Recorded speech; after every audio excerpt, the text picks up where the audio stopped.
Kung kayo po'y nagsimba nung Easter Vigil, kung naalala ninyo, nagsimula po yung celebration na totally madilim.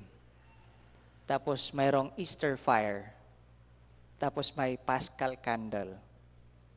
At sa pag-prepare sa candle, may sinasabi ang pari, may letrang Alpha Omega yon eh. Si Jesus, ang Panginoon, siya ang simula, siya ang katapusan. He is the beginning and He is the end. Tapos may karugtong yon. Lahat ng panahon ay sa Kanya. Lahat ng panahon ay sa Kanya.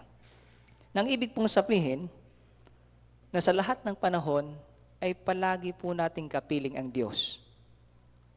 Lahat ng panahon ay sa Kanya. Tandaan po natin yan. Lahat ng panahon ay sa Diyos. Maging ano pa man ang kalagayan natin, lahat ng panahon ay sa Diyos.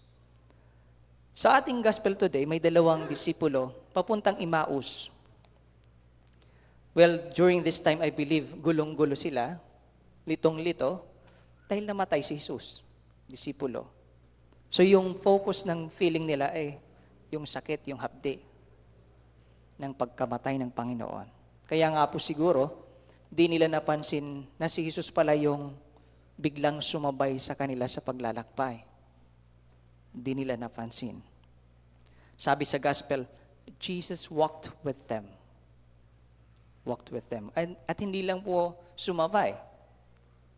Di ba? Pinaliwanag pa yung mga kasulatan. Actually, itong gospel na ito, dito natin makukuha yung basis ng basic structure ng misa.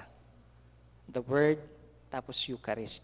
Pinaliwanag ni Jesus, tapos sa huli pinaghati-hati niya ang tinapay. At dito siya nakilala ng mga disipulo.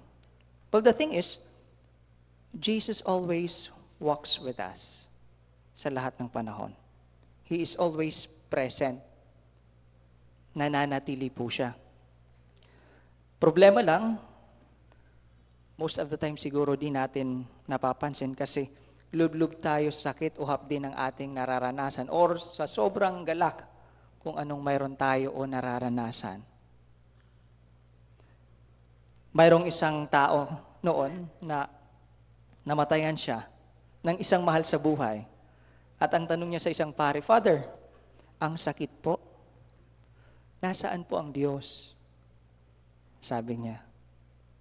Bakit parang ang layo niya? Bakit parang ang layo niya? Well, sumagot po yung pare. Alam mo, andito po ang Diyos. Look around, sabi niya. Look at these people. Itong mga taong ito na nag-a-attend sa wake, sila po'y pumunta dito para mag-attend ng wake, magdasal, magbigay abuloy. At sa libing, I'm sure, these people will walk with you. Just like Jesus did. He will walk with you.